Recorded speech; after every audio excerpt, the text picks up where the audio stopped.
All right, so we're officially off to the races. So, good evening, everyone. Welcome again to Founder Institute Caribbean's demo slash graduation day. We're super excited for you all to meet our graduating cohort.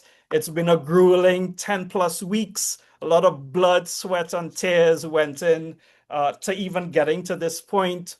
We have a jammed packed agenda for you all, a lot of great special speakers, wonderful keynote speaker as well. And then, of course, we're going to showcase all of the founders who are graduating with us here today.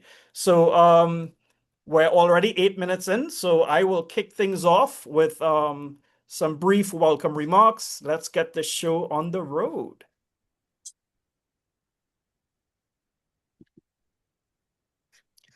Please let me know if you are seeing my screen. Yes, we can. Awesome. Is the Zoom window in the way, or you're seeing my screen fully? We see fully. Okay, great. So this is our second cohort. We endeavor to host 2 cohorts per year. A lot of you have been on this journey with us from day one when we launched in September last year. So super excited to have you all back with us, and to all the newbies, welcome to the Caribbean community. Super, super excited to have you all.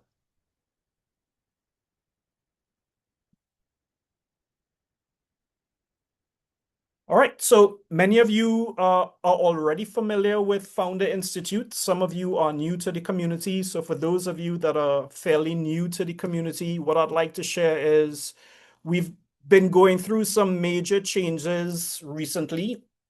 We have now pivoted to be an AI native first company builder. Nikkei will go into that a little bit in more detail later on in today's agenda. But just sort of giving you a bird's eye macro view of where Founder Institute operates globally. We are present in over 100 countries, 200 plus cities. Since 2009, we've graduated over 9,000 startups. Proud to say that we have a huge mentor community, over 35,000 globally. Here in the Caribbean, we're at 136. Many of you are on the call today as well. So a really strong, robust mentoring community. In total, I think our portfolio values around a little over $20 billion, and our alumni thus far have raised over $2 billion. And that comes mostly from our investor community. We have a global venture network that exceeds over 5,000 investors. So as you can see, we have a global footprint and really proud to be representing here in the Caribbean. Today, of course, is the culmination of our core program. Today is our demo day, our graduation day, but by no means does the work stop today. We continue playing a role to support our founders throughout their journey. So post core program, we continue to work closely with them to help them hit their traction metrics, connect them with our global investor network, help them raise their pre-seed. Those of you who are familiar with the community, you would also be aware that Founder Institute's sister company is the Decile Group, and the Decile Group essentially produces venture capital firms. So it's a really close-knit symbiotic relationship that we have. On the Founder Institute side, we are churning out startups, and on the Decile Group side, they are churning out VCs. So it's a match made in heaven. But of course, to get in front of those VCs, founders do have to hit certain minimum KPIs, especially where their traction is concerned. So how did we perform as a chapter? Well, if we look at the top of the funnel, region-wide, we've received over 45 applications. Just under 50% of those were enrolled. Proud to say that 7 of them were female founders. We are we're also representing the region as a whole. So of the enrolled founders, 9 countries are represented. And then today we're graduating 6. So if we look at the metrics, out of 45, maybe a little less than 50% were enrolled.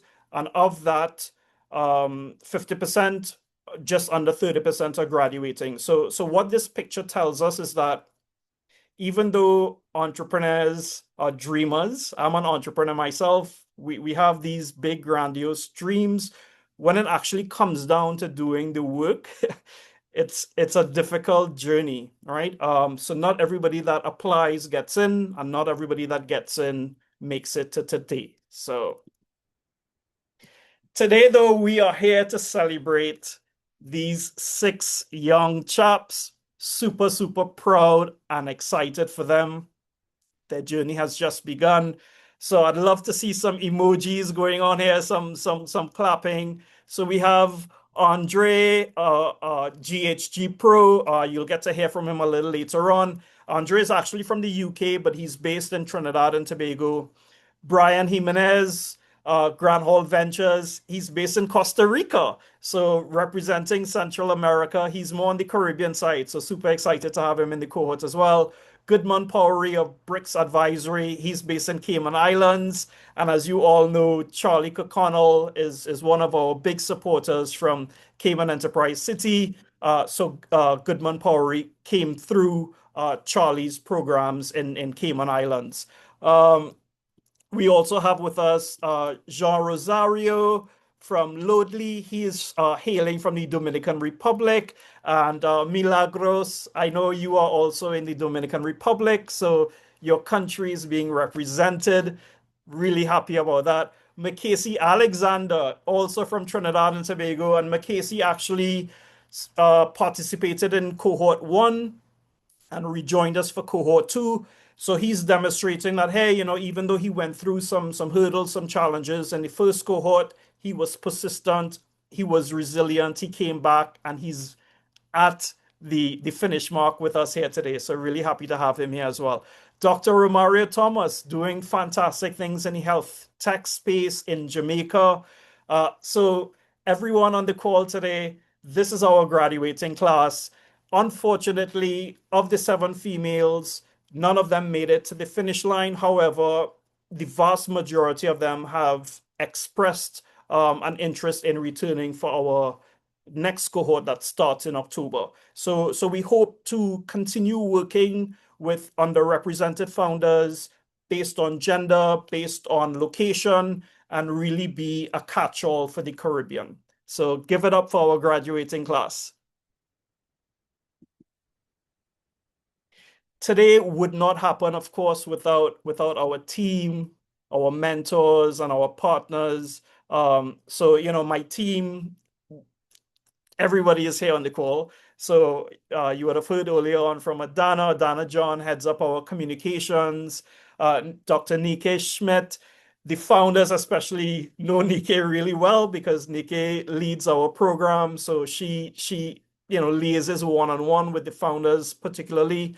Dr. Michael Stabelin is new to the chapter, but he has been a really engaged mentor, and he's assisting me where the partnerships are concerned.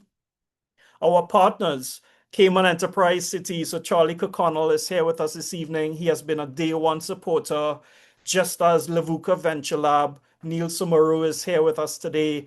Day one supporters from when we launched in September last year. And new to the community, I want to wish a really warm welcome to Solis Credit. Miss Candice Adams is here with us this evening, so you'll be hearing from her. Partners make all of this possible. They support us in our work so that we can support the founders, support the mentors, and collectively we build the community. Last but not least, so many of the mentors are on the call today. The mentors are the real engine, right? They show up not just on our weekly sessions, but they provide their time through office hours. They really get into the trenches. They roll up their sleeves and bring that next level, not just advice, but industry know-how and really practical insights to help the founders move from 0 to 1. So again, big round of applause for our team, our mentors, and our partners. It's certainly a team effort. In closing, for my part at least, some of you may already know Adeo Ressi. He's our chairman and our co-founder of FI, and he shares something that we also experience here in the Caribbean, right? That there's no shortage of talent, there's no shortage of problems. What we need, though, is a lot more bright, smart, hardworking entrepreneurs to tackle those problems. We've already seen that even though at the top of the funnel, you're receiving 45 applications and enrolling 22, those that make it to the end are in the 30% range. So the work that's required to solve these difficult problems that society faces is difficult work. So the life of an entrepreneur, that journey is by no means an easy one. So again, in closing, I'd like to wish the founders, the very best going forward. We continue to remain here with them. And as a community, we'll continue to build. So on that note, I will stop sharing and hand it over to Candice to say a few remarks, and then we will pivot to showcase some of our founder demos. Candice, if you want to raise your hand so I can find you, so I can spotlight you.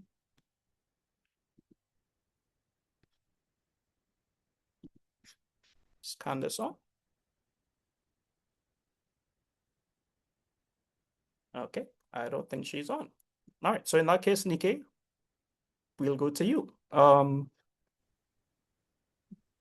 Yeah, welcome everybody, also from me. We'll get right into it. We're getting to the point where you're all here, showcasing our amazing founders, starting with the first round of 3.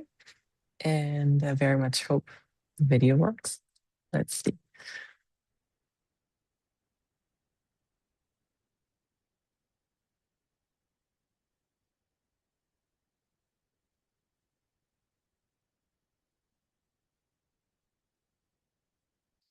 Let's go. Can you all see it?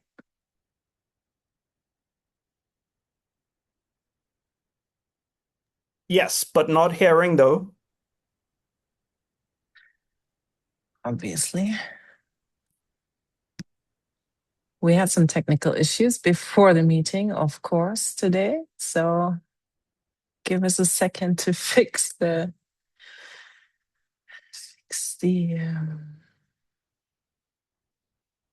issues. I apologize.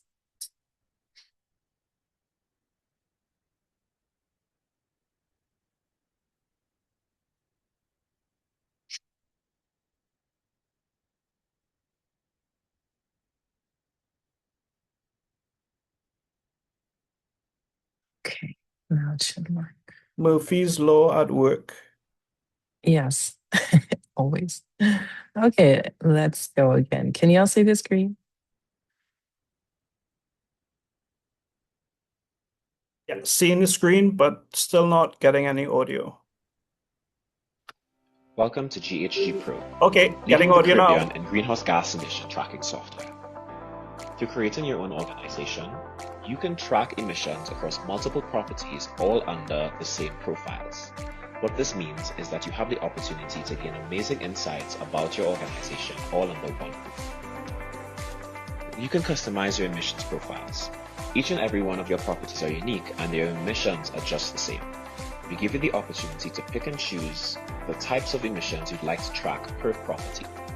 And even then, we give you the opportunity to break those down even more granularly to have the opportunity to have real, specific insights about your properties. This gives you the chance to have great understanding of your organization.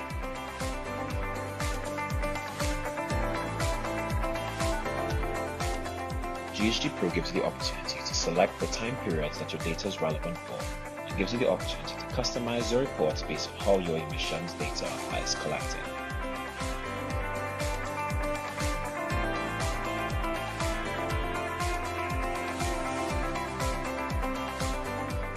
GHG Pro makes it easy to keep track of your company's emissions by creating custom dashboards covering the main goals of which you may be interested in: net zero, scope, GHG categories, and your raw data.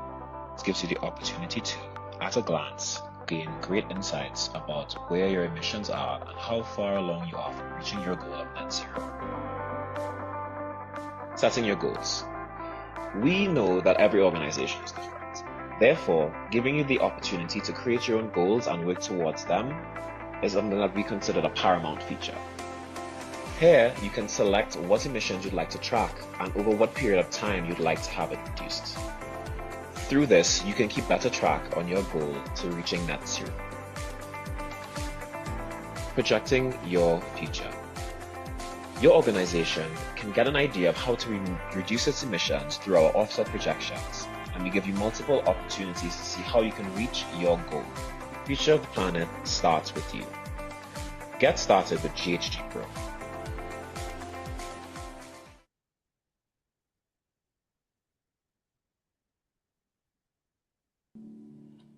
Do you know that moment already at the airport when bags are checked and you are boarding within an hour and you are standing there thinking, I don't want to go home. I want to belong here. Everybody has felt that, but almost nobody gets to do anything about it. My name is Brian Jimenez, and I am the founder of Rawle Ventures. And yes, we are located in Costa Rica. Guanacaste is where Granjo begins. We are building an eco-sustainable stay on a farm where you can come to visit, relax, and stay. A place you can belong to, where you can eat farm-to-table products, learn about growing the land, visiting all the magical places Costa Rica has, and having to worry about anything else than just connecting with life again. And the best part is that if you like it, you can invest on it so you can plant a tree and come back to see it grow. When I first thought about Granhall, I wanted to build something that is not just there for the profit. I wanted to have something that could actually have a positive impact for the communities that need it the most. A place where you can bring students to learn, have their professional practice so they can graduate and work here with us, supporting the same communities that watch them grow. A place where people can forget about the noise in their lives, but knowing that just by staying with us, they are actually changing someone else's life. That's the vision we have while attracting investors. We want to share this dream with someone who wants to do something good too, to invest in what I see can become the new model on how sustainable tourism/migration works, from the concept to the real operating model. And Costa Rica is backing this up by being one of the shortlisted countries that protects sustainability and tourism opportunities by law. At such a great level that the government opened a nomad visa for those who want to live here and work here without paying taxes on their incomes for the first 2 years.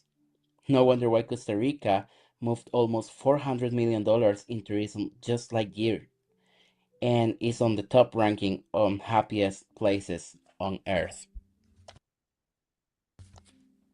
So if you feel like you want to do something else, to become something else, to impact, to have a positive impact on people and communities and environment, we might be what you have been looking for. This is your opportunity to be part of something that will be there for you when you need it to disconnect and have a break. Something built from the people today for the generations to come. If you want a deeper look on what we are building, please visit grandhopventures.com or contact us at info@grandhopventures.com. Because if there is something I am certain of is this will happen. The model works, but with your support, will happen soon enough to start changing lives just next year.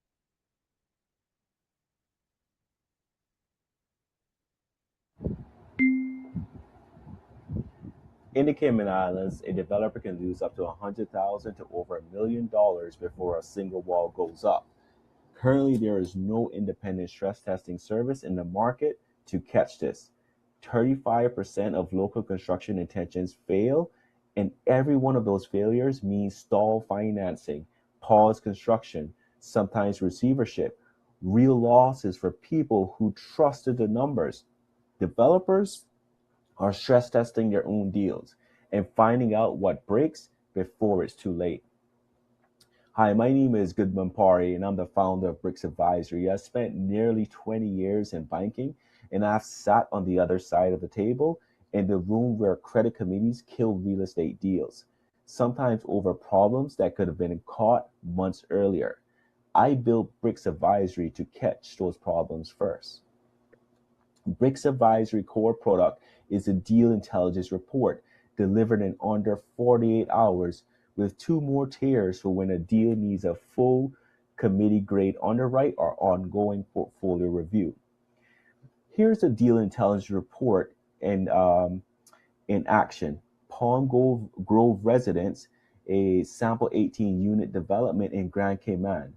In under 48 hours, we don't hand back numbers. We hand back a verdict, bankable, contingent on one condition, or a no-go. We shows what matters, loan to cost, cash coverage, the equity multiple, pre-sales against target. Then we show what a bank underwriter would flag, pre-sales before the framework threshold, evaluation reliance period nearing expiry, and we set that one condition that has to clear before it goes near a lender. Minimum pre-sales. That's the difference between a spreadsheet and a decision.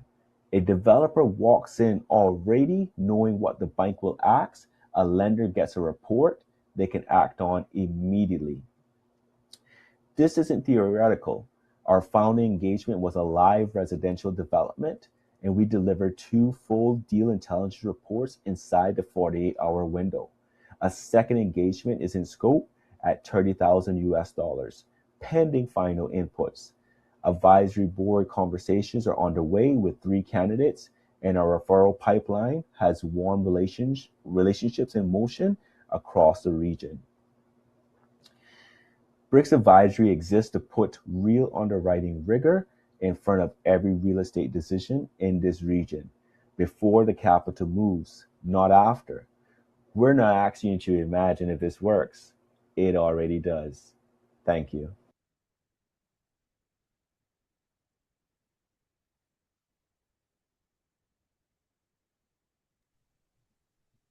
Wonderful. So another round of applause for our first 3 founders, Andre, Brian, and Goodman.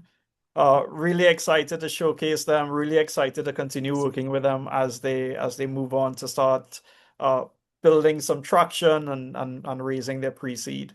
Candice is now here with us. So Candice Adams is our newest partner from Solis Credit. So really excited to have them on board, joining us here and for the foreseeable future. So Candice, if I can find you, I'll spotlight you. Hi. Hang on, still looking for you. Okay, I see you, Candice. Okay. All right, Candice. So welcome to our Caribbean community. Would love for you to share a few words with our founders and with everyone else Thank on the call. you. Hi, good evening, everyone. Thank you so much, Rawle, for having me.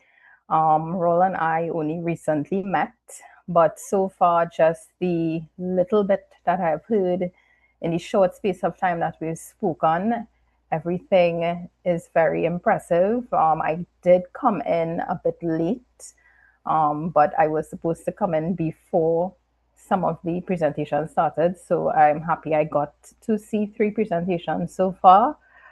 So officially, I would like to extend congratulations to each one of you on reaching this. This is a milestone in your journey, completing a program like this, like when Rawle shared the details of, his accelerator program, incubator.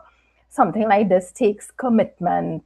it's resilience and a willingness to challenge yourself and that is something worth celebrating. So if everybody could drop a reaction in the chat, surprise, hand claps, hearts, whatever you're feeling this evening, right? Even if it's just a cheer on yourself. Congratulations once again. We all know this. Building a business isn't easy. Even as somebody in corporate, I have touched the entrepreneurial bug has hit me a couple times. Building a business isn't easy. I'm not just saying it, I'm speaking from experience as well. Every one of you guys here as founders will know that behind every milestone are countless hours of hard work, difficult decisions, setbacks, and moments where you've had to believe in your vision. And we hear this all the time, even when others couldn't see it. So it has those of you guys who probably still holding down a 9 to 5, those who have families, they have dependents, whether it's aging parents, whether it's kids, and that's definitely something I think a program like this would allow you to connect with each other on. So you have company, it's more than just a program. Something like this is a community. And today isn't the finish line, it's the beginning of what I hope and will be excited to see an exciting journey. So, fintech or any technology venture has the power to transform lives by making services more accessible across the world, more efficient, more inclusive across the world, not just the Caribbean. There are still many challenges to solve across the world, and that's exactly why innovation has the greatest opportunity to make an impact. One of the biggest lessons we've learned is that no company succeeds alone. And when I say we at Solis Credit. Solis Credit is now in its mature stages, but once upon a time it was a startup, and I work very closely with the founders. I've heard all the stories. I know where they've come from. And one thing that I can tell you, and I have seen it for the 4 years that I've been with them, no company succeeds alone. You can have the best idea. You need teamwork. You need a team behind you. You need collaboration, right? Collaboration is the best and fastest way to the top, as they always say, right? So, of course, the strongest businesses are built through collaboration, strategic partnerships, and a willingness to learn from others. So, with that said, don't be afraid to ask for advice. Famous saying, closed mouths don't get fed. Don't get fed, right? Don't be afraid to build relationships, look for opportunities, work together. Some founders inside here may realize that you guys may become partners. You could collaborate, find a way to collaborate. Sometimes the next customer, mentor, investor, or business partner is sitting in the same room, or in this case, the same Zoom call. Solis Credit, who I represent, the brand that I represent, started with a simple belief that there had to be a better, or I must say, easier way for people to be able to access general insurance, which is simply like car insurance, home insurance in the Caribbean, because insurance is mandatory.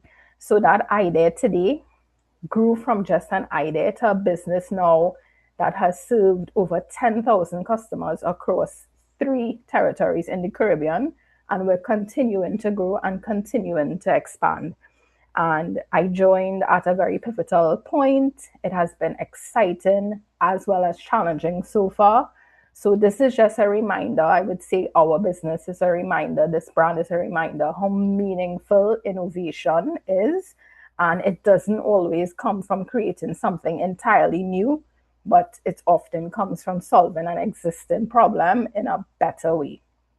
So as you move on from here, remember that success isn't measured by how quickly you grow, but by the value you create and the problems you solve. Congrats once again, and I wish each and every one of you immense success ahead. Thank you so very much, Candice. I appreciate you. You're Thank you for welcome. being here and supporting the community. Up next is Neil Sumaru from Levuka Venture Lab. And Neil, dude, you're going to have a hard time following Candice now, but excited to bring you up on stage, man. Yeah, thank you. Thanks, Rawle. Always pleasure to be here. Yeah.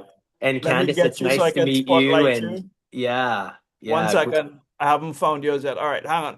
I found you. Good to have you, Neil. Good to have you back. Thank you for having me here. Good to be here, Rawle. We're appreciative of everything you're doing, and as part of sort of our initiatives to pursue more engagements in some of the markets through the Caribbean and LATAM. Of course, our partnership with you and what you are doing in the Caribbean is instrumental. So, good evening, everyone, and first off, congratulations. Starting a company has really never been easier from a technical standpoint. But paradoxically, it is probably never been more competitive. And as Rawle mentioned, I think the progression of Founder Institute to move towards AI-driven sort of companies and fundamentals is important. And I think AI has fundamentally changed the speed at which we can build. You could go from an idea to a prototype, even a functional prototype, in days instead of months, and that's remarkable. We build tech at scale, AI and blockchain, as well as provide advisory and structuring. And it's definitely, we see practical, applications of this every day. But I think what's important is with that speed is that we don't mistake that speed for success. AI, as it accelerates development, it doesn't automatically accelerate product market fit. And I think this is an important point to note for a lot of people early in their entrepreneurial journey. In fact, the ability to iterate endlessly can become a bit of a trap with AI. And when we tend to it becomes so easy to rebuild, refine, and add features, it's tempting to keep perfecting the product instead of confronting the market. The market doesn't really care how elegant the code is. It doesn't care how sophisticated your model is, and it doesn't care how many iterations you've completed. What it does care about is that you've solved a problem that somebody is willing to pay for. This is important, and Candice touched on this as well, and I would agree with her. I think what really matters here with the use of AI is getting to market quickly.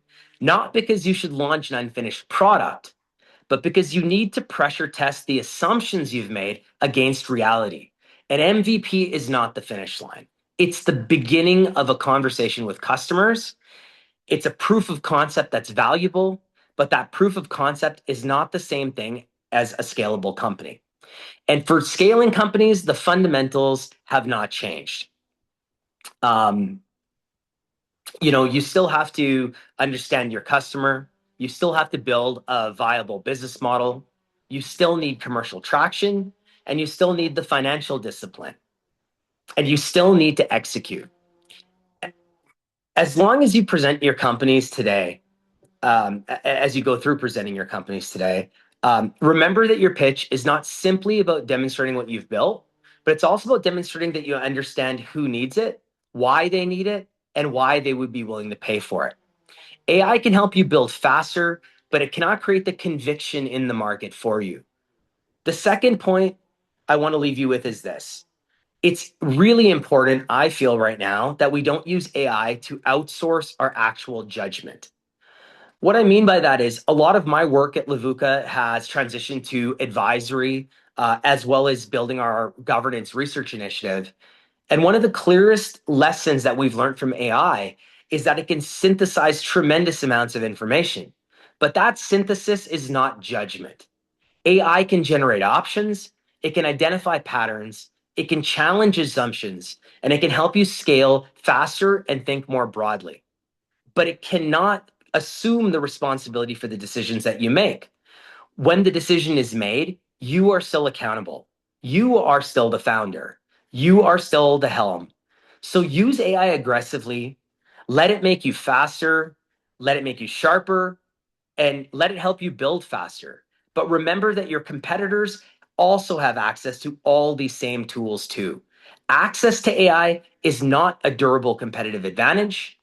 The competitive advantage is you, your judgment, your understanding of the problem, your relationship with the customer, your resilience, and your ability to execute in a way that proves and produces real commercial traction. So again, the fundamentals have not changed. You've simply been equipped with more powerful tools. Use them well, but never forget who's at the helm. Thank you. Thank you so much, Neil. And that's such an important note to end on as it relates to AI governance. You and I have already started to explore what that would look like in Caribbean industries. And I think we need to continue being a really strong advocate for it. So thank you for joining us, Neil. Always great to have you, man. Thank you. Yeah, pleasure to be here. Looking forward to supporting in the future, Rawle. Awesome. All right. So Nikkei, I think you are back up for some more founder pitches. Yes. All Let's right. have a look. And as you're watching, keep in mind, they built all of this in 11 weeks. So even more impressive.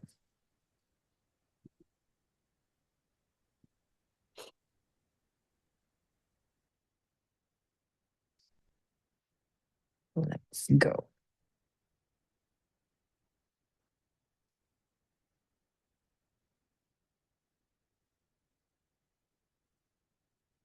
Hi, my name is Jan Rosario, and this is Loadly, the system we are building for Dominican distributors that runs their own fleet. Here, I'm gonna show you a demo of the system through the 5 people who touch it. Today, the loads lives on 4 different places: dispatch on WhatsApp, the warehouse on the printed list, the driver and the client on phone calls to know where the driver is gonna go, where the truck is, and finally, the billing paper that is waiting for the truck to come back signed by the client after the load has been delivered. So the process starts here with Carla, the dispatch agent. She can see the status of the different trips and also create a new one. In this case, trip 1042 with 18 pallets are gonna go to Santiago. She can see the status of the drivers and the truck, and after she creates the trip, the system will automatically notify and assign the trip to the driver and the warehouse. Now we continue with Jose on the warehouse. He doesn't get a phone call or a printed list. He gets a trip in his bay queue. Then he can go pick some of the item, load them into the truck. In this case, 4 sack of cement has been damaged, so he can mark those as shortage, attach a photo, and after that, he confirms that the load is on the truck and the driver gets a notification and also the client.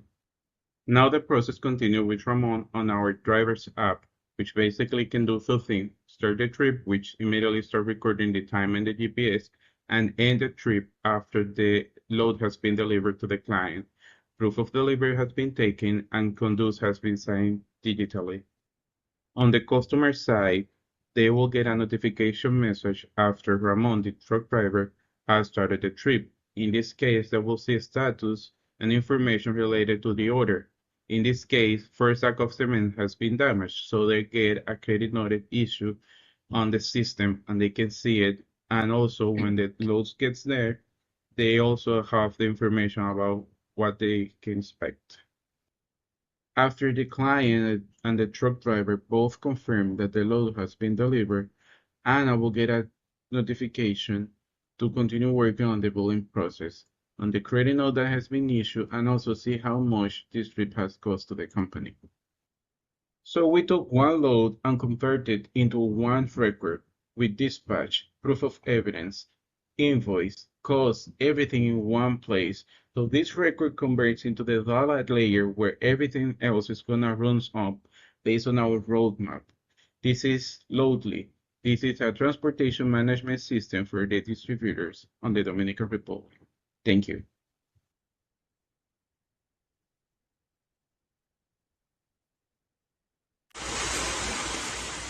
Hi, good day. I'm Casey. And what you're looking at here is a map of Port of Spain, Trinidad and Tobago. And in Trinidad and Tobago, we have a serious problem right now. That problem is traffic.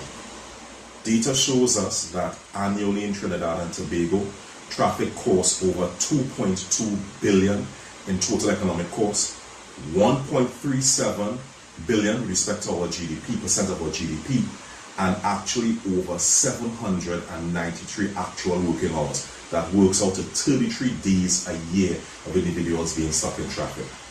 So I decided to come up with a solution called Parquet Technologies that takes an issue, starting right here in Port of Spain, where we look at parking and allow individuals to find a parking spot, reserve and pay for it, and get rid of the traffic congestion.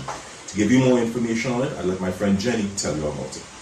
So this demo really highlights where Parkade's trajectory is heading. Right now, it's a super powerful web-based platform, which is great, but the product is rapidly transitioning to mobile devices. Because let's be real, when you're looking for parking, you're on the go. Their goal is literally to put city parking spots right in the palm of your hand to capture users exactly when they need it. Okay, Section 1, the parker's point of view, finding and reserving spots instantly. Looking at this interactive map interface, everyday drivers can just pull up the city map and instantly locate exactly what's available, whether that's off-street or on-street spaces. It completely takes the guesswork out of it by aggregating pricing and real-time availability all into one reliable place. But honestly, the platform takes it a massive step further with the Reserve Your Spot feature. You can effortlessly reserve and actually pay for your parking ahead of time. It's kind of like getting the VIP treatment, ensuring that a space is sitting there ready and waiting for you the second you arrive. No more stress. Moving on to Section 2, the owner's point of view, advanced management and ALPR technology. Now for the lot operators, we have this visually striking live grid. This gives them a real-time visualization of their entire facility. And here is the real game changer, their integration with ALPR, or automatic license plate recognition technology. This tech literally tracks vehicles the exact moment they enter a space, automatically updating this grid and the platform in real time, so the data is always perfectly up to date. What's really interesting here is that Parkade's market reach actually expands way beyond your typical commercial lots. They offer full operator management support for organizations that don't even charge for parking, but still urgently need to manage their capacity. We're talking about places like banks, schools, and, maybe most importantly, hospitals, where managing spots is absolutely critical. And that brings us to Section 3, the admin's point of view, holistic platform control. This dual view is fantastic because it showcases the macro-level control given to citywide administrators. Over on the left, you've got the admin dashboard, which monitors the overall health of the platform along with the revenue. Then on the right side, you have the street parking management interface. This is super cool because it allows admins to dynamically draw and define regulations right there at the street level, ensuring smooth operation for the entire city. So to wrap up this Founder Institute presentation, it's clear they're framing Parkade as much more than just a simple app. It is a comprehensive ecosystem designed to make parking simple for literally everyone involved. To join the rollout, you can head straight over to parkadetech.com. Looking at all this technology coming together, it really leaves us with one final thought to ponder. Is the world finally ready for truly stress-free parking? Thank you, Jenny. So if you are a driver entering Port of Spain daily, you are a car park attendant or operator, or even if you have a corporate building in Port of Spain that has free parking or parking challenges, go on parkadetech.com where you can get more information and understand how we can help you deal with stress-free parking. Thank you.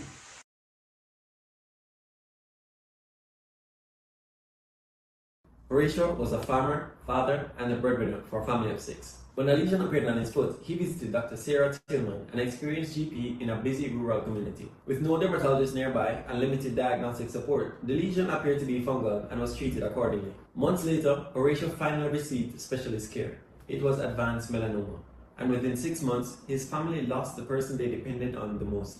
But this is not a story about a careless doctor. Dr. Sarah was doing her best, managing overwhelming patient volumes, burnout, limited resources, and no integrated pathway to dermatology expertise. She was also forced to refer patients away, limiting continuity of care and revenue. I'm Dr. Amar Thomas, a consultant dermatologist with over 10 years of expertise. I created the Absolute Skin Enterprise to provide primary care providers with the specialist support they should never have been working without. Through AI-powered clinical decision support, guided referrals, teledermatology, and patient follow-up, we help GPs identify and treat skin conditions earlier and more effectively. They manage patients more confidently and keep appropriate dermatology patients within their clinics. Horatio and Dr. Sarah's story is not unique to Jamaica. It is repeated across the Caribbean, Latin America, Africa, United States, and underserved communities everywhere. It is with absolute pride I present to you a guided walkthrough to the Absolute Skin Primary Care Enterprise. Every consultation begins with a conversation. When a patient presents a skin concern, Absolute Skin Enterprise transforms a routine visit into an AI-assisted clinical workflow. From a single dashboard, clinicians can manage consultations, review patient history, monitor activity, and access AI-powered skin assessments. AI skin assessments are powered through secure consultation credits. The integrated wallet allows clinics to manage their balance, purchase additional credits, and begin new assessments without interrupting their workflow. With consultation credits available, a new skin case can be created in seconds using a guided clinical intake. High-quality clinical images are captured directly within the consultation. Clinicians can precisely define the affected area, allowing the AI to focus its analysis exactly where it's needed. All captured information is automatically organized into a structured clinical summary, reducing documentation time while improving consistency. With a single workflow, referrals, reports, and patient information can be securely shared with dermatology specialists. Incoming referrals are organized in a centralized review queue, allowing dermatologists to quickly prioritize new cases and begin specialist evaluation. Every referral includes the patient's medical history, providing complete context before diagnosis. After reviewing the case, the dermatologist prepares a comprehensive clinical report. Once finalized, the report is securely shared with the referring clinician, ensuring faster collaboration and seamless continuity of patient care. The referring GP is notified and can immediately access the comprehensive clinical report. Patients receive their consultation report instantly, giving them secure access to their diagnosis, prescriptions, and personalized treatment guidance from anywhere. Absolute Skin Enterprise brings every stage of skincare together in one intelligent platform. Deliver faster decisions, seamless collaboration, and better patient outcomes.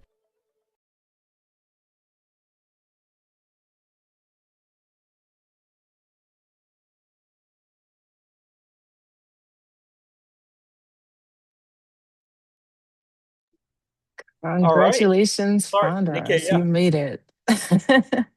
You made it. These were the presentations.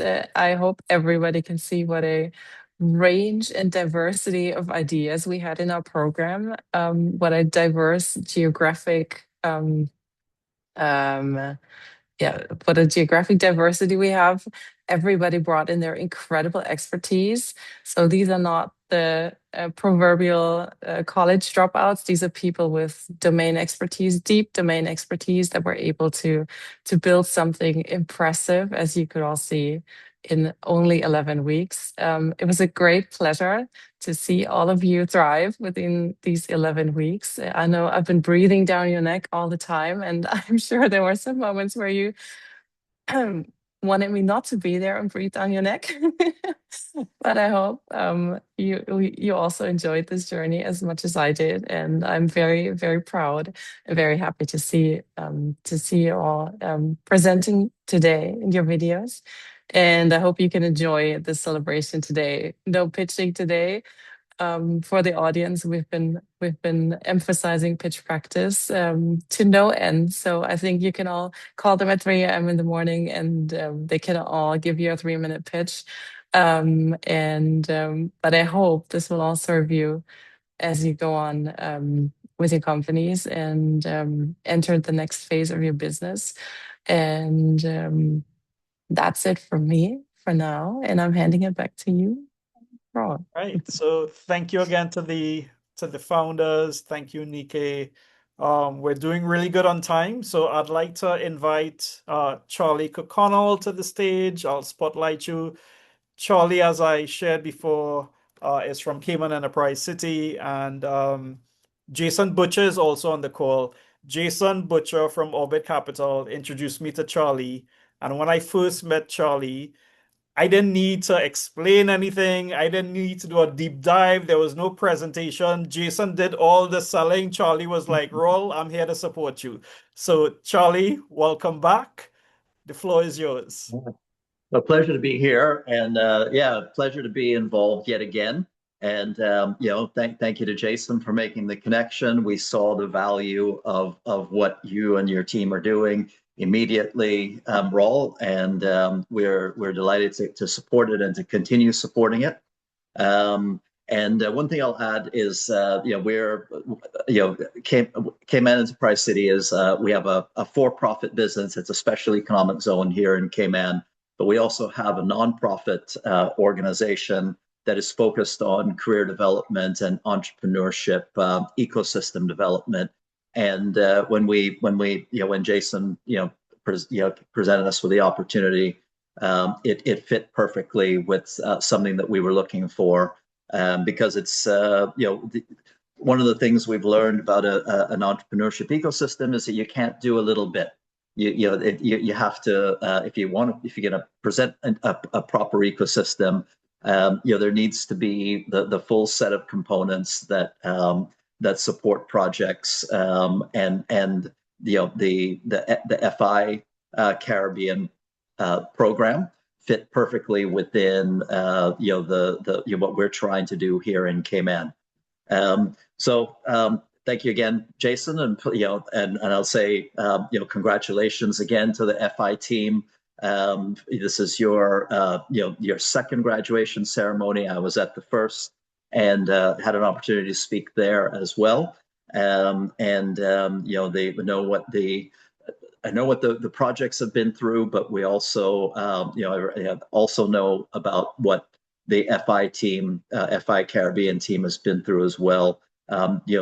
Reaching this point, the completion of your second cohort is a tremendous experience, and congratulations. We look forward to participating in the next cohort as well, as we've already committed to.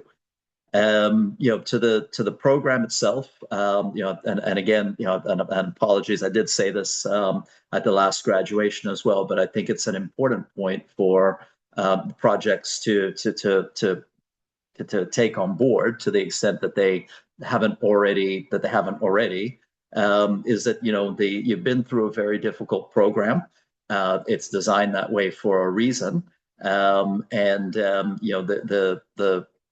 as you go through the development of your project, there's going to be a long series of cut down hurdles that you're going to be challenged to clear. Those cut down hurdles often serve to weed out projects that are not destined for success. And clearing another hurdle along the way should be confirmation to the graduates today that they are on the right track, having completed a very rigorous and very comprehensive and well thought through and well delivered program. It's very significant what you've accomplished, and I hope that you feel that way. I hope you feel the weight of what you've accomplished, and I hope that you also feel well equipped to take on the challenges that lay ahead, because you're not done. You're not done yet. You've come a long way, but you're not done yet. I can say from experience, our project itself, we launched in 2011, 2012, and here we are in 2026, and we're still building our product. We're still dealing with hurdles and challenges, and it never does end. What you really want is the out of all of this is the opportunity to continue to meet to be presented with challenges and to clear those hurdles, because that means you're still in the game. And so it's never going to be, as a founder, as a business owner, it's never going to be, all right, we've made it, now we can relax. It's it's always going to be a challenge to keep growing and to keep clearing those hurdles that are going to present themselves. And but if you've come this far, you're up for it, and you appreciate that this is what it's going to be like, and you're up for it, and you're capable of making it, clearing those hurdles and making it as a business. So congratulations again to everyone. I'll say a little bit about our program here in the Cayman Islands. I mentioned that we have through our nonprofit organization, we have an entrepreneurship ecosystem And it features things like an angel investor society, a founders society, a nurture program that's designed to help keep people moving along with things like subject matter experts and networking opportunities. And so if anybody might be interested in speaking with me about, or Jason, about what's going on here in Cayman, we'd love to speak with you. And yeah, even if now is not the time for for that step, we'd love to speak with you, and you can speak to one of your fellow graduates as well, Goodman, and he can tell you what it's like to build a project from here in the Cayman Islands. So if anybody would like to speak with us, any of us about it, we'd love to talk with you.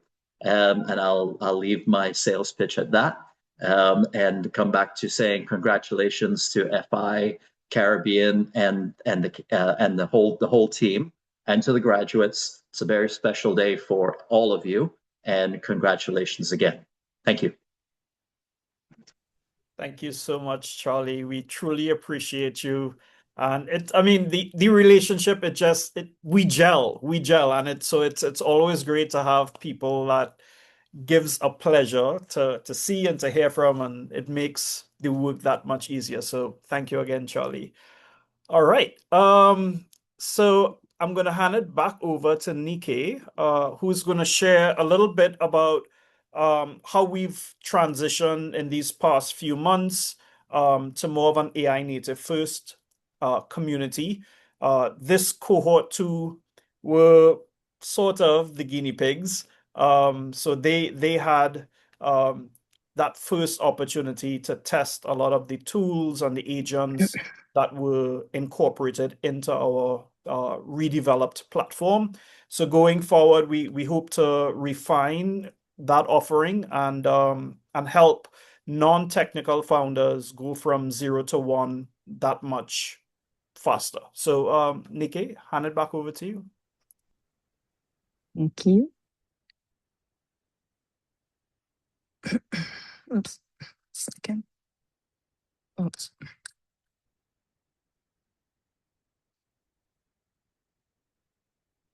Second.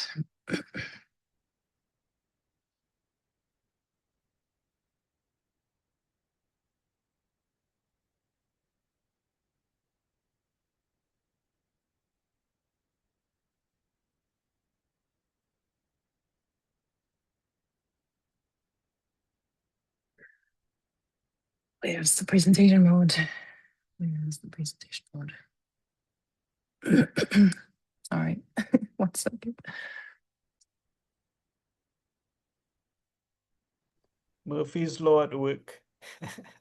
Yeah, it's always like that. If you have no time to check the the tech, yeah, it's trouble. 1 second. Okay, now it should work. Okay, here we go. Let's go back to start. So here we go. You've already witnessed it. Building AI native startups in the Caribbean is possible. And that's what we are set out to do here in our program at Founder Institute. Today is both a celebration of today's graduates, but it's also an invitation to tomorrow's founders, because there's no shortage in the world of great founders, and that's no exception for the Caribbean. As you could all see, there's great founders here, and we're happy to support them. The problem in the age of AI, I think everybody has had their experience with their ChatGPT or LLM of their choice. They're sycophantic. They try to help you, and everybody has heard this sentence. And honestly, I think this is a brilliant idea. So building a startup has never been easier with AI, but building the right startup has also never been harder, because we all have to learn how to use AI. Because you can build a lot of nonsense very quickly and iterate, as Neil already pointed out, iterate endlessly, and the AI will happily help you to iterate endlessly. That's why we created a completely new curriculum at Founder Institute. We shortened the program from 14 to 11 weeks and made it completely AI native to give the founders the tools they need to build a startup the right way in the age of AI.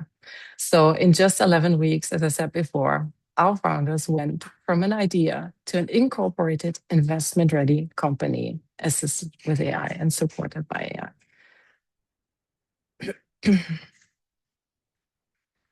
Let me take you on the journey. It's already been mentioned. It's a rigid program. It's an intense program, and it's a very short program. So we started out on May 20th, 2026, if you can believe it, not a long time ago. And it is hands-on from day one. The sessions, a series of sessions kicked off with a kickoff session where everybody got to know each other. Everybody got to learn about our platform that we have. So we have an entire platform, a dashboard, and a learning portal with lots of resources for our founders. And that's what the first session is about. But we get into the weeds immediately. The founders are asked to formulate their vision already in week one and start talking to customers immediately and validate their idea in week 2 and 3. We ask them to build out their business model, their revenue model very quickly afterwards, and build out their product development also very quickly afterwards. So it's week after week after week, very hands-on. The founders are asked to complete sprints and sprint deliverables. I haven't counted them, but there are many, many, many. And so it's a very, very intense and hands-on undertaking that they all went through. In week 6, we have a milestone session. We call this the idea review, where our mentors are asked to rate our founders and rate their ideas, and where we also have to say goodbye to a few founders whose idea was not validated and built out enough to proceed in the program. Because the goal of the program is to have a company, an investment-ready company at the end. This is not an educational program. This is not a program where you can lean back, do some multiple choice questions, and then get an award at the end. This is not at all the program that does that. Our program is hands-on. Our program is very practical, and the result is really a company. So the goal of the program is to build a business and not just attend a program. So for the ones that you're seeing today, they've all passed the idea review and formed a company and excuse me, have developed a go-to-market strategy, learned a lot about sales.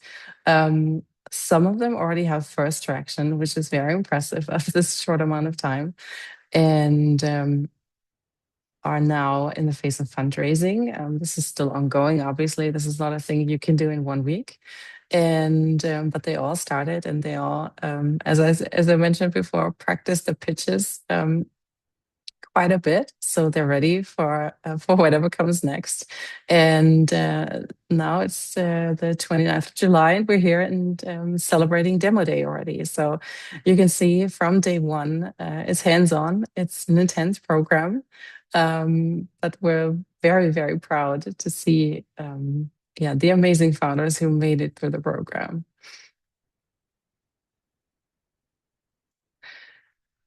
Why are we building with AI to begin with? Why don't we just continue with the accelerator program that we've been running at Founder Institute since 2009? We believe that AI changes how founders build, and it changes fundamentally. Building startups has fundamentally changed.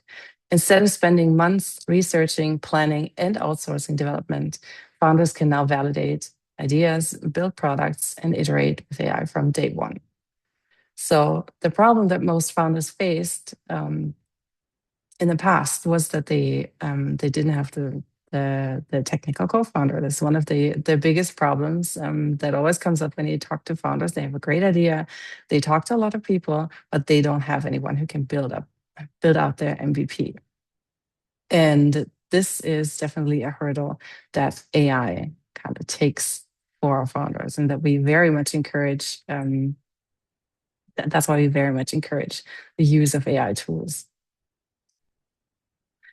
And for that, we give them a whole suite of tools. There's a customized tool suite that Founder Institute developed, especially for company building, that our founders get to use, very much under the headline, stop planning and start building. So we don't allow for analysis paralysis. We don't allow for endless iteration.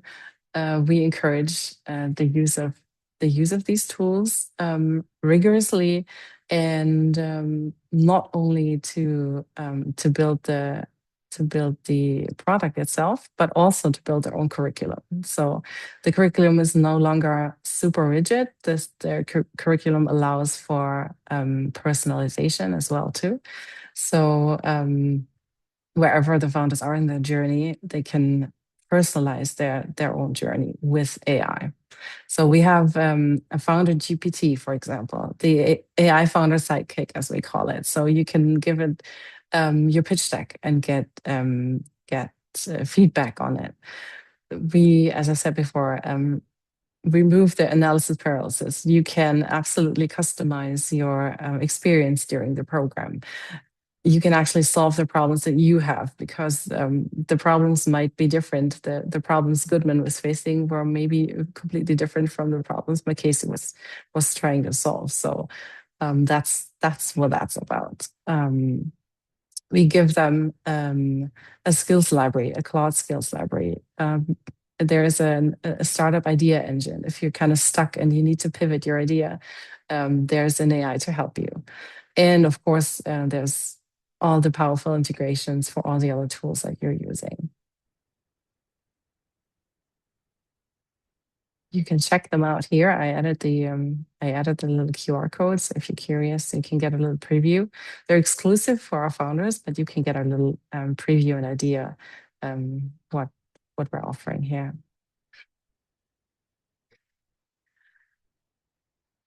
AI shifts the focus. So AI is not a magic wand. As I said before, AI is happily building a lot of nonsense, if you like, if you ask it. But what AI is really good at is that it gives a founder time to focus on the things only a founder can do. Neil mentioned this before as well. The AI won't take away your judgment, the AI won't take away discernment, and the AI won't take away your agency. So it gives you time to think. It gives you time to think about, should you actually build it? It gives you time to talk to actual people, your customers, your potential customers, and ask, does anyone actually really want it? Or do I only think that this is a really cool idea? And these two things might be very different, and everybody who's ever built a business knows what I'm talking about. And last but not least, will customers actually pay for it? I think a lot of our founders have made this experience throughout the program that if you ask people how they like your idea, they will be polite, they will be nice. If you ask your mom or your grandma, that's why it's called the mom test, they will tell you it's a great idea. So it's very important, and that's what we emphasize as well, that they go out and talk to a lot of other people that are not your mom, that are not your family and friends, who will give you honest feedback, and who will eventually also pay for the product that you're building.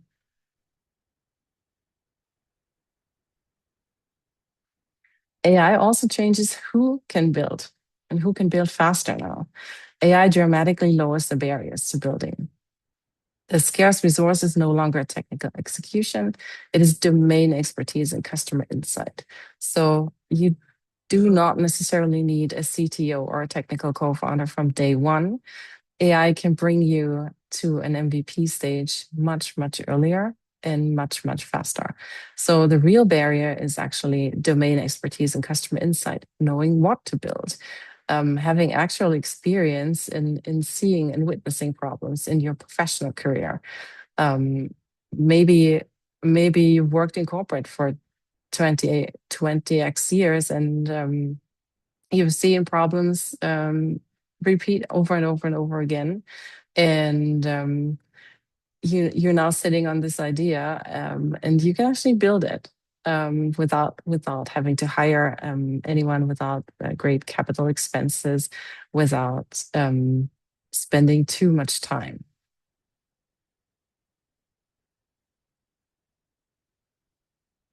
So with AI today, a physician, as we've seen, can build a healthcare workflow. A logistics manager can prototype an operations platform. A lawyer can build a legal AI assistant, or an educator can build learning software themselves without first assembling a large engineering team. Doesn't eliminate engineers. We hear this all the time, right? Software is dead, engineering is dead. I don't believe this at all. I think it simply changes when and how they're actually needed. AI also changes where you can build. For a long time in the past, building a high growth startup meant being in Silicon Valley, or at least in one of a handful of major tech hubs. And today, as we all witness, this is no longer true. You can build literally from anywhere in the world, and this is also true from the Caribbean. AI or not, and this is also something that never changes, you don't have to do it alone. Our program provides a structure with a customizable curriculum, weekly live sessions with real people and real mentors, live mentorship and office hours, group accountability, weekly sprints, and a tailored AI tool suite to move you from 0 to 1.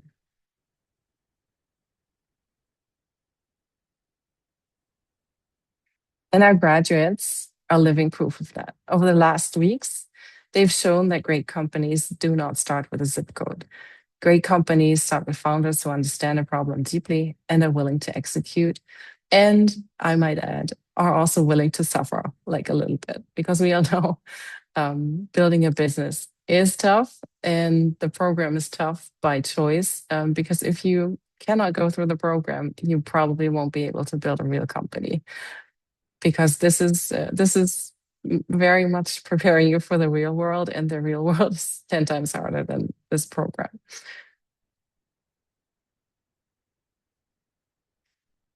I would like to emphasize also, and this has been mentioned before, that graduation isn't the finish line. It's the first step. By today's graduation, our founders have already accomplished so much. They validated a real market problem, built a working product, incorporated the company, prepared for fundraising, pitched mentors, angels, and VCs already, and became part of a lifelong support network at Founder Institute, the Founder Institute Alumni Network. And that's what we're celebrating today. So incredible accomplishment of the founders, and congratulations again. If you know somebody, or you yourself are ready to start your own journey and are inspired by that, it speaks to that, you can of course join us, and we'll also take you from 0 to 1. Applications for our fall cohort are open. We're starting end of October. If you'd like to apply, feel free to scan the QR code, and we're happy to see you in the fall. If you have any questions, reach out. That said, a big thank you for everybody who showed up today to celebrate our graduates, and congratulations again to our amazing founders. Big congrats. Yeah, let's continue celebrating you, and I wish you all the best for your next steps, and rest assured we'll stay with you, and we're here to support you along the way. Thank you. Thank you so much, Nikki. And right on target, Shaun is in the room. So we have a wonderful, really exciting guest speaker who's going to deliver our keynote this evening. Almost every single founder, the first question they ask is, Can you give us money? Are we going to get money? Can you help me raise? Can you help me meet a VC? Everybody wants money to build. Everybody needs money to grow and to scale. We at FI are certainly part of that ecosystem in terms of making those warm investor intros once founders have reached the stage where they can demonstrate that traction. But Shaun Gold, he's the chief evangelist at OpenVC, and they have done something really spectacular. They have democratized access to venture capital. So please, all a round of applause. Let me get Shaun on stage so he can share a little bit more about himself, what they're doing at OpenVC, how they're just making VC accessible to all our founders, to our entire community. So without further ado, Shaun, you got the floor, buddy. Oh, Welcome thank you. to the What community. an introduction. I'm so glad I'm not following anything crazy because I don't know if I could.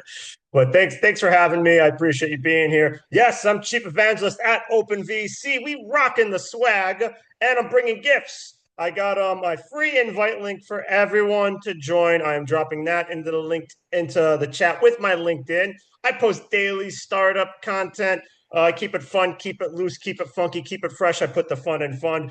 But with OpenVC, you can sign up right now. I'd wait till the speech is done. That way you at least hear it. But you can sign up after the speech. It's free. You can peruse a ton of resources. Take a fundability test, see if you're fundable. Get your deck proofread and tested by our AI pitch deck tester, which sees if it looks into what an investor will look for, gives you a score. Tons of blog posts, how to build a perfect pitch deck, how to do your valuation, how to actually do cold outreach, warm outreach, hot outreach. All of it's very good. I ought to know because I wrote most of it. So you can check it all out right after this. You can join. And we have over 17,000 investors on the platform with over 40,000 founders using it monthly. And it's 100% free. You can use it, find investors by your stage. We love free. It's you can find investors by stage, industry vertical, check size, all of that. You can do it right now. But no, we'll wait until the speech is done because that's why I'm here. We're going to give you a good one because, you know, it's all about the AI. Everyone's talking about AI. AI can do everything. But you are still the machine. That is the topic of my talk. We're going to get into it, and I will answer any and all of your questions at the end of the speech. If we have time, drop them into the chat. I'll do my best, stay a little late, and do it. So we're going to start this off by just me congratulating you because not only did you make it through this, but you picked a hell of a time to start a company, okay? Seriously. Most people looked at the last few years and thought, maybe I should find a stable job. You looked at it and thought, you know what? I should voluntarily remove stability from my life. That is founder logic, okay? The economy gets weird, the interest rates go up, the funding dries up, the news tells you AI is replacing jobs, and your response is, I think I'll become self-employed. Congratulations. You're either incredibly brave or your LinkedIn profile already says serial entrepreneur, so it's too late to turn back, or in many cases, probably both, okay? And people always ask me, but Shaun, how do you know if someone is a founder? Don't worry, they're going to tell you, usually within the first 30 seconds, sometimes before they've learned your name. Founders have this incredible optimism that's honestly a little concerning. You'll ask them how business is going. Oh, we're pre-revenue. Translation? No one's paying us yet. We're in stealth. Translation? My mom doesn't even know what I do. It's true. Got to explain it to mom all the time. We're pivoting. Translation? The first 7 ideas were terrible. We're disrupting an industry. Translation, we made a landing page. And my personal favorite is we're early. I love that one. Founders can say they're early for years. At some point, you're not early. You're just unemployed with a website. But here's what I love about founders. Most people see uncertainty and freeze. And if they don't freeze, they run for the hills, not dealing with it. Don't want anything to do with it. Founders see uncertainty and think there's probably a business in there somewhere. That's why you're sitting here tonight. You're irrational enough to believe you can build something that doesn't exist yet. And history says that's actually a pretty good strategy. So, Founder Institute launched in 2009. Wow. right in the middle of what we like to call the financial crisis. Oh, it wasn't that fun. I mean, I had fun, but it really wasn't that fun. Well, everyone else was asking how to survive. What do I do? What the jobs are gone. Everything's going crazy. The economy is over. We're doomed. Everything is collapsing. Founders are busy building. We got companies like, oh, I don't know, Uber, Airbnb, companies that became verbs. Okay. I'm going to Uber it. We're Airbnb-ing it. Okay. True product market fit on a societal level. Okay. These businesses define the next decade. Disruption has always been a fertile ground for entrepreneurs because when the rules change, incumbents hesitate and founders experiment. But this disruption feels a little different because this time with AI, the disruption can talk back. Okay. Every conference I go to, and I do a ton of them, they have AI panel. Every investor deck says AI. Every startup says AI. Every company says they're AI powered. My dentist has an AI strategy. My gym has an AI strategy. I'm waiting for my local taco place to tell me they vertically integrated large language models into the salsa. Okay. And I get it. People are like, we're startup is AI first. Amazing. So is everyone else's. But that's why I wanted to give this talk with this topic. Not because I think AI isn't important. It is. I use it every single day. Okay. And honestly, if Claude ever starts charging by emotional support, I'm going to go bankrupt. But I think everyone's obsessing over the wrong part. Every founder I meet wants to know the same thing. Should I use Claude? Should I use ChatGPT? Should I use Gemini? Should I use Llama? Well, maybe not the last one. The first three, my answer is always yes. Use all of them. Then stop talking about them because eventually everyone will have them. Okay. You already have Google, you have smartphones, you have access to YouTube, calculators. Nobody walks into the meeting and says, I'd like to begin by announcing that our company uses Excel. Okay. It's not a competitive advantage, just Tuesday. But AI is heading in the same direction. It's magical right now. Tomorrow it'll feel expected. Tools are going to get better. They're going to get cheaper. They'll be embedded into everything you use. And one day we're just going to stop saying AI startup for the same reason we stopped saying internet company.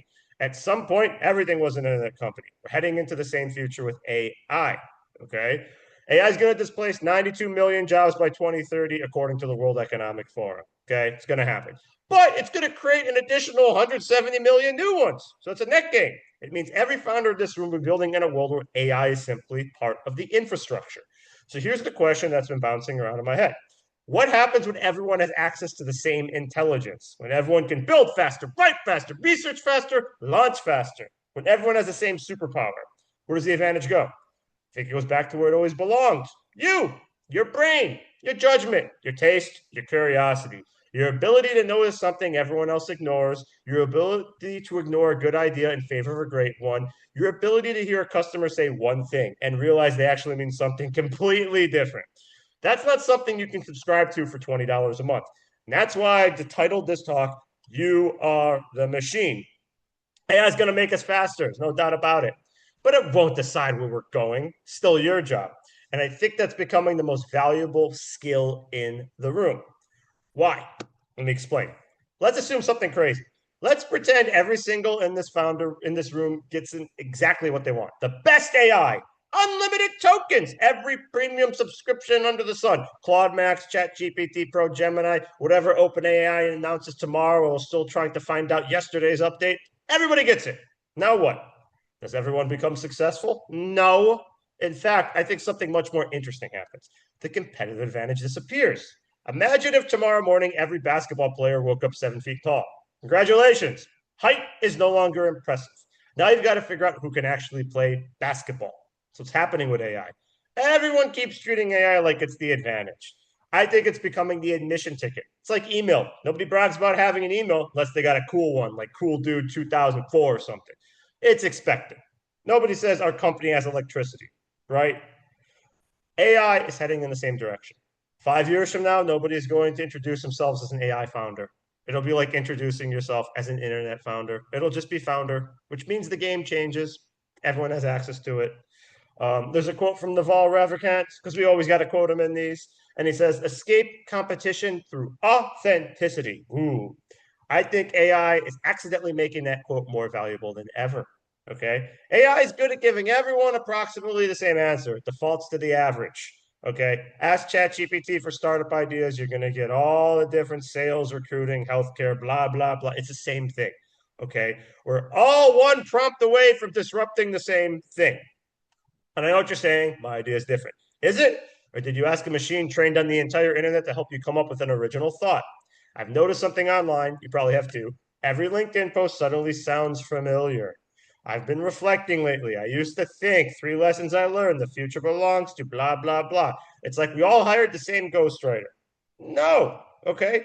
Everybody's using the same ChatGPT or Claude prompt, okay? For years, we worried that AI was going to sound robotic. Instead, humans started sounding like AI. How odd. And that's where I think the opportunity is. Because when everything becomes polished, authenticity stands out. When everyone writes perfectly like they're Shakespeare reincarnated, the person willing to sound human wins. When everyone has access to infinite ideas, judgment becomes scarce. I do a lot of ghostwriting for founders, for funds, for investment bankers, for everybody. Everybody's always asked me, do you use AI? Absolutely. Every day. AI gives me 20 ideas. My job is killing 19 of them, probably 20, because they're all terrible. That's the work. The prompt isn't the work of the future. Anyone's going to be able to prompt. The judgment is the work.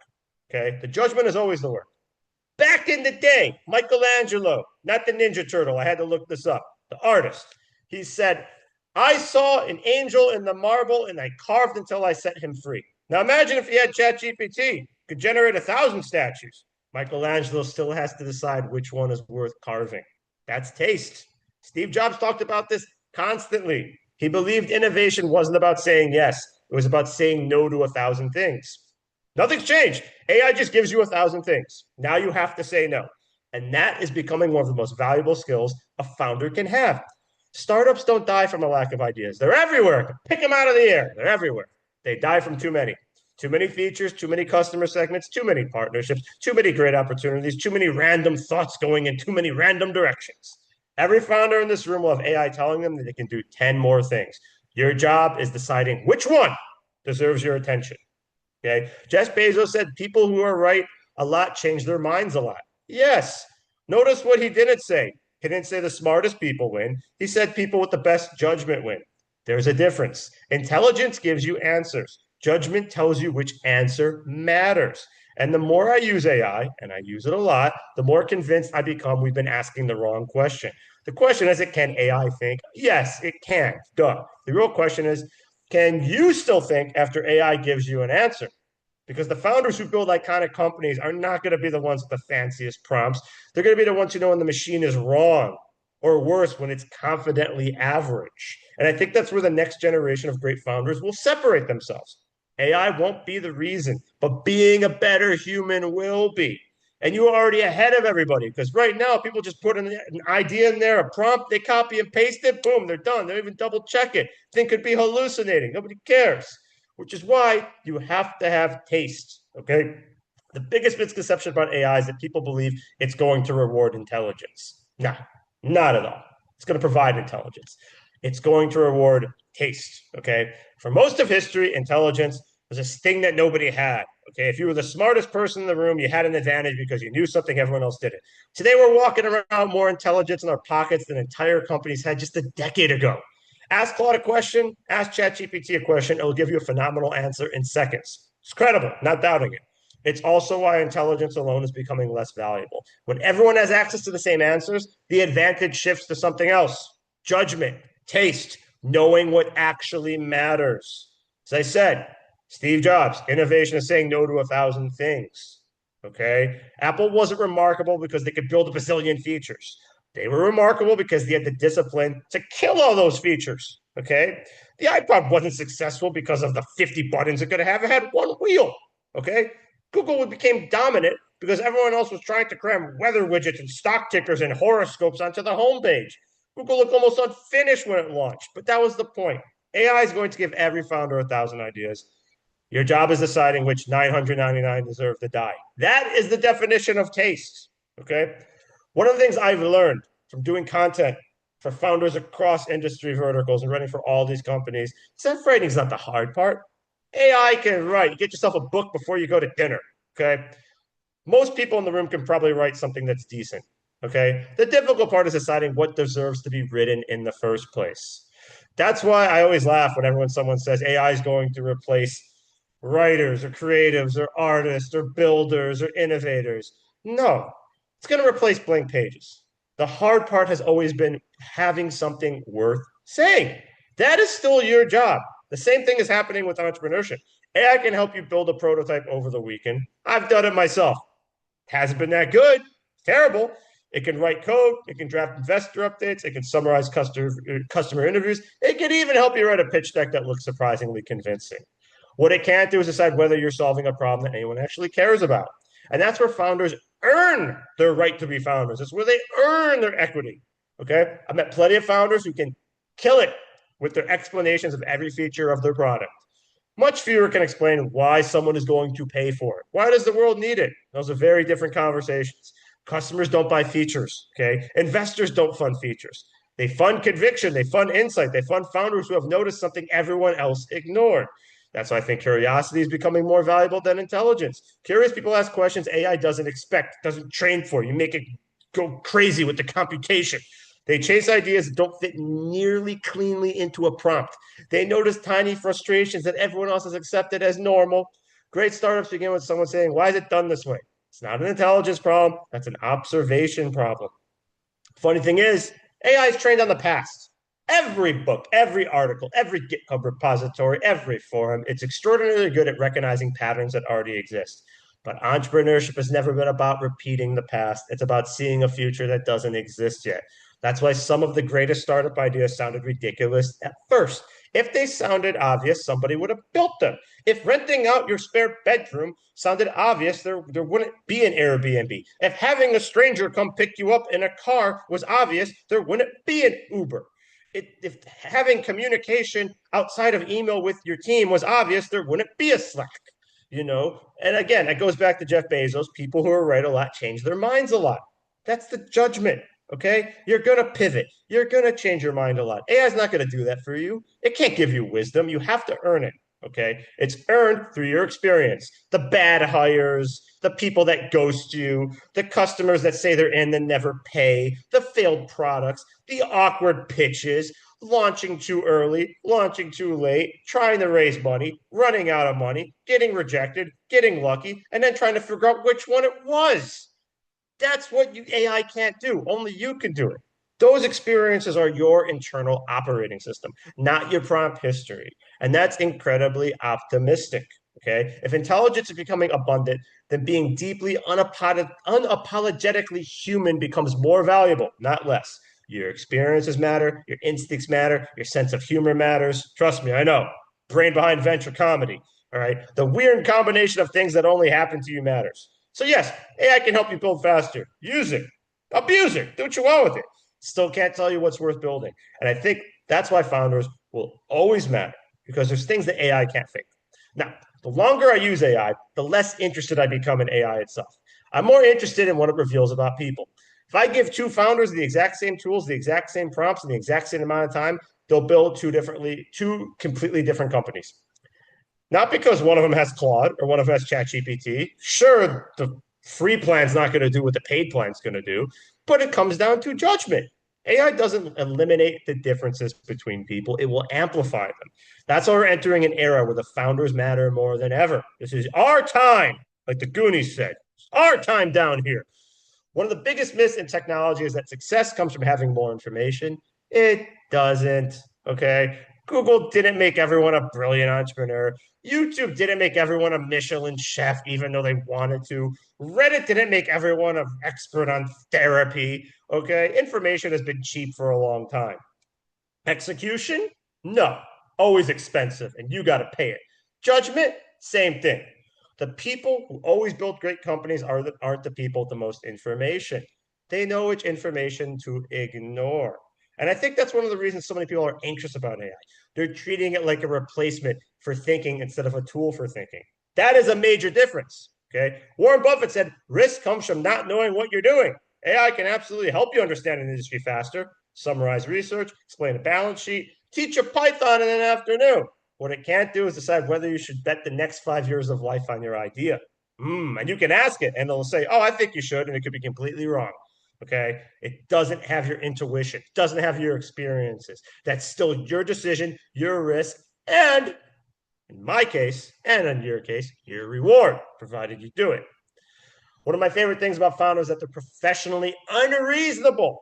If you showed the average person the statistics on startup failure, they'd go get a government job, Today, right now, founders look at the exact same numbers and think, yeah, but I'm different. That's irrational confidence. It's also responsible for a pretty significant percentage of technological progress. I don't think every AI is going to wake up one day with irrational optimism. That's a human bug, okay? But it's also a feature, right? And I know you could say, but Shaun, I went to AI. Claude told me my TAM is $57 bazillion. Great. Claude has never tried selling software to a human being or the government or a hospital or convincing a skeptical enterprise buyer or getting a Fortune 500 procurement team to answer an email before Labor Day. Markets don't buy products. People do. And people are gloriously irrational. They procrastinate. They change priorities. They ghost you. They tell you they love your product and then disappear forever. AI can model behavior. It can't predict human nature. Okay, there's a reason the average founder behind one of the fastest growing startups is around 45 years old, not 19, as all the hype would have you believe. Research from MIT and Northwestern found that experience dramatically increases the odds of building an exceptional company. So you're not late, okay? You're just on time. Why? That's because experience isn't just accumulated knowledge. It's accumulated judgment, pattern recognition earned through the hard way, getting punched in the face by reality enough times that you start recognizing the punch before it lands, okay? When I was younger, I thought smart people made all the best decisions. Not anymore. They made more mistakes. They hired the wrong person. They chased the wrong customer. They launched too early, too late, price too high, price too low, trusted the wrong person, ignored the right one, and somehow survived long enough to recognize those patterns the next time around. Again, that's not something you could download or buy a course for, a prompt. That's something you earn. So I think AI is going to make the experience more valuable. Every founder in this room can now build a prototype. That's great. It's incredible, but everyone else can too. The question is going to shift from can you build it to should you build it? Much harder question and a more interesting one. AI has made creation easier. It hasn't made discernment any easier. So if I could leave you with one thought before we wrap this up, it's this. Don't spend the next decade trying to become more like AI. Spend the next decade becoming more like yourself. Read books that have nothing to do with startups. I'm currently reading the Accursed King series that inspired Game of Thrones. Nothing to do with startups. $10 on Amazon. Go have fun. I'm on book 2. I'm not going to spoil it. Much better than the show. Travel somewhere uncomfortable. Talk to customers who disagree with you. Build things that fail. Have conversations that change your mind. Live a life that gives you stories that AI can never invent.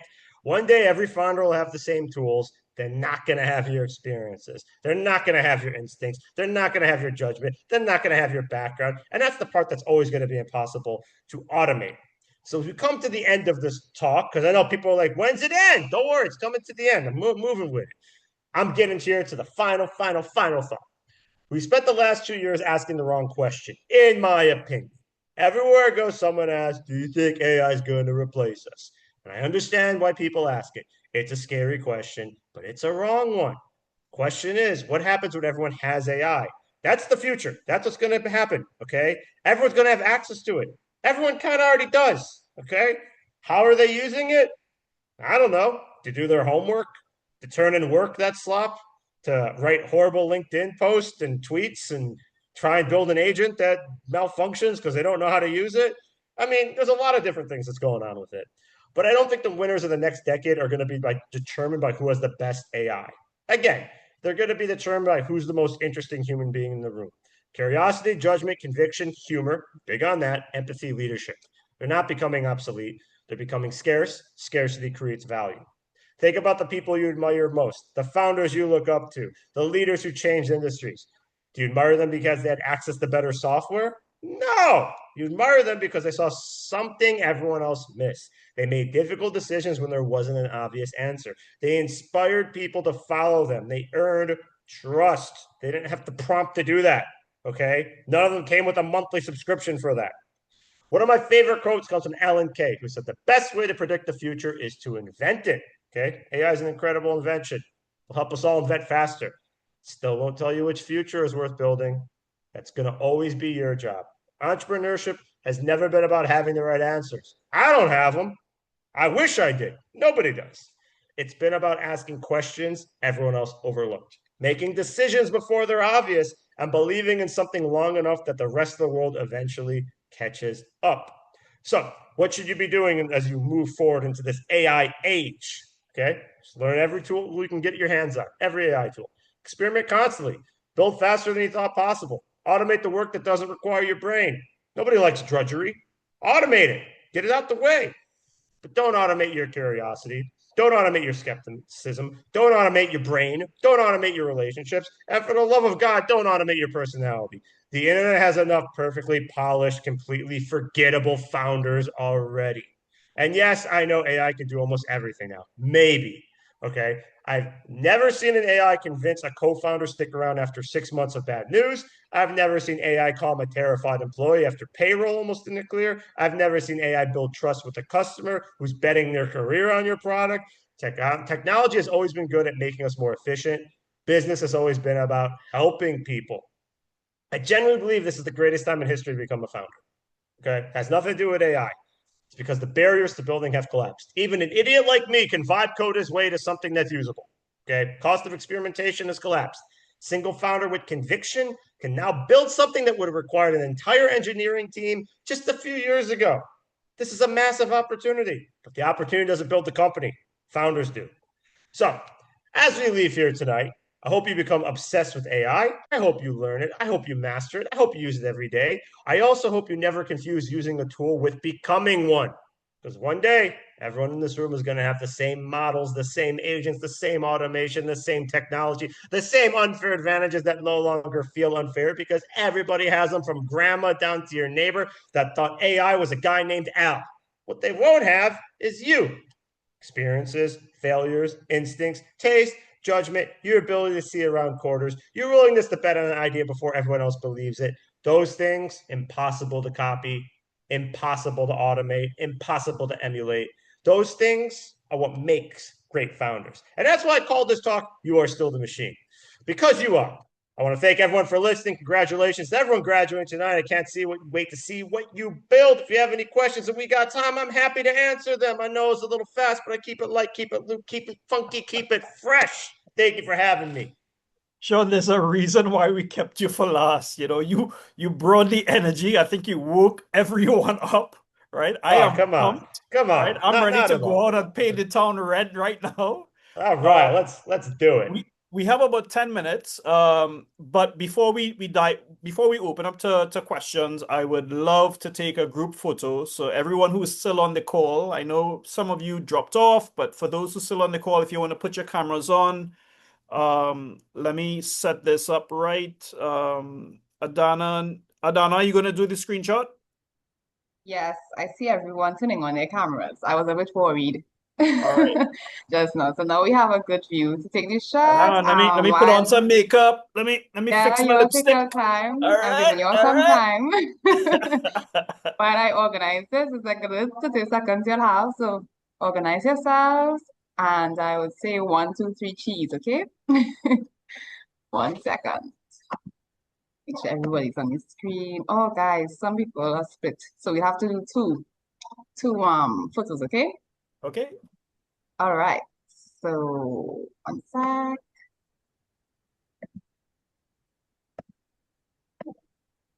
Okay. 1, 2, 3, cheese. Okay, great. Now on to one more time, because some people are in the second view. Want to get everyone.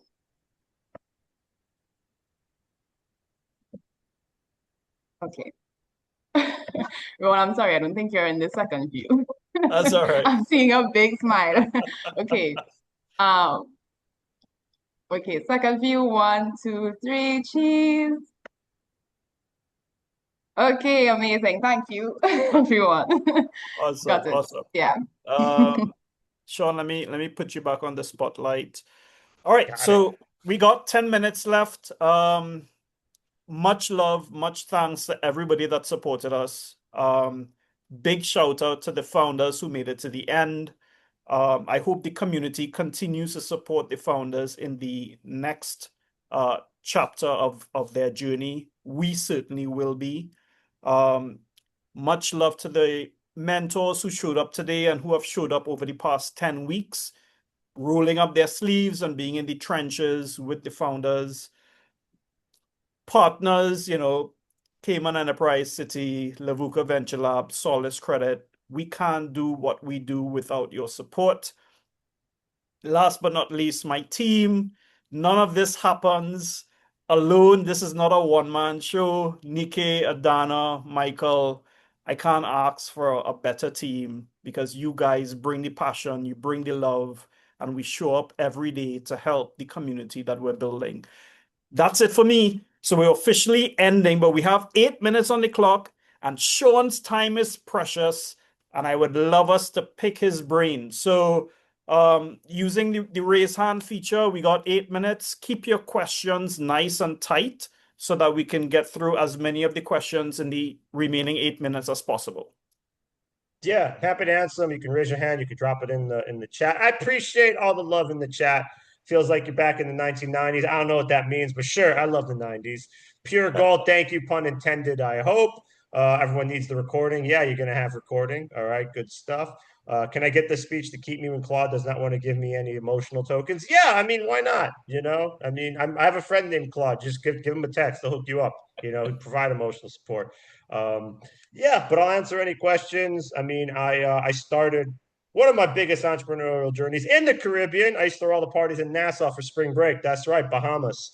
So if you were in the Bahamas back in the day, you probably came to my parties. You did it for 2 or 3 years with MTV. A lot of big clubs, a lot of big parties. That was my jam. So yeah, I have an affinity toward the islands, man. But yeah, any questions, comments, concerns? We got 7 minutes. I'll do my best to answer them. Awesome. If no one has their hands raised, maybe I'll call on the founders. Founders, ask Shaun about OpenVC. I mean, he's here representing one of the largest investor communities globally. Here's your opportunity to pick his brain one-on-one. You may not have this opportunity again. Yeah, I mean, just want to throw it out there. Done a lot of cool stuff. Trained founders for Shark Tank. Some of them won. Worked with other founders that did win Shark Tank. Yeah, I work in venture capital. Can answer anything about your pitch deck. Answer anything about investor behavior. Why they're so weird. Still trying to figure out that myself. Okay. Lots of things. I'd like to ask a question. Is Dr. Thomas here? I don't know if I can answer that. I don't know who that is, but sure. Is he here? Sure. I'm one of the founders who graduated. My question is, so I'm gonna hit go-to-market to get some pilot cases going, generate some revenue and some traction. At what point and how can I come to your doorstep and say, okay, this is what we've had, this is our KPIs. What is the avenue to do that so that at that point you can, you know, do whatever it is that you do to get me ready to raise my pre-seed and seed? You're going to need more than KPIs, man, than just going to go to market. Okay. Pre-seed, especially in this day and age, you got to be ready. I want a complete team. I want traction. I want hockey stick growth, 20% month over month. I want a sexy industry. If it's in AI, it's got to be something that can't be killed overnight by Anthropic or can't be killed overnight by OpenAI. It's not just go to market, get some revenue. You're going to have to build it out. We want to see revenue that is consistently growing, non-trivial traction. Okay. Testimonials, they don't count. Waitlist doesn't count. I want to see people actually using it and people paying. Now, with OpenVC, you can sign up today to the platform. You can learn everything. We got a ton of resources. It's all free. And then when you're ready, you can start submitting your pitch deck. You can search all different investors. We got over 17,000. We have a significant amount that focus on pre-seed specifically. First check-in, very early stage. You can submit your deck to them through the platform. You can see if they passed. You can see if they didn't. All that. Don't need to host it on another CRM. It's all there. But again, pre-seed, and this for everyone, pre-seed does not mean pre-ground. Pre-seed definition has changed. So in this day and age, you got to be moving fast. No more raising to build a product. Now, the product is already out there. It's MVP. Maybe you raise some money from friends, family. Maybe you got some grants. Maybe you go into an accelerator. But it's no longer, I need the money, the market. No. You got to be marketing it. You got to be selling it. You got to be hitting the market. And you got to have non-trivial traction. Okay. Depends who you're going after at the pre-seed. It's usually angels. It's usually maybe VC scouts, maybe boutique funds that specialize in that. But they still probably have revenue thresholds. $10,000 a month, $20,000 a month, $30,000 a month. It really depends. So yeah, but you can use OpenVC whenever you're ready. But make sure All you're right, ready, which is no why we have all the problem. tools. Yeah, we have all the All right, tools. thank you. Oh, here we go from Jason. Yeah, anyone recognize the hat? Yeah, always be promoting. Okay, start doing this. Always be promoting. Always represent the brand. Okay, got to do it. I'll wear a shirt that says your ad here. We'll do it. That'll be for the next one. We have time for one more question and then we'll wrap. So who would like to be the final question this evening? Oh, there's a question in the chat from There's Tishana. Question in the chat. Okay, what do you mean by sexy industry? Right now, AI agents. Okay, that's of course the hottest thing right now. The loops, forward deployed engineers. What I'm saying is, if you're building for Web3 and NFTs, that was like 6 years ago, 5 years ago. That was sexy. Now it is all about the AI agents. It is all about what AI can do. It's not so much large language models. It's not so much ChatGPT wrappers. It is about what's happening right now, this second. So I don't want you to pivot to build to something that's like a bandwagon, that's sexy right now, because like, okay, this is happening. By the time you raise, it could be over.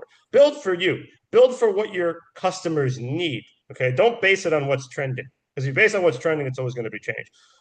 Build for what the problem is that you are solving. Then the investment will come, because you'll have customers, you'll have a nice wedge into a niche market that you can dominate and own the lane. You don't have to have this billion-dollar company to raise capital and to have a good company and to do it. Okay, you could still have a really nice life, really good career, really good company doing 50 million, 100 million, 200 million, 300 million dollars a year.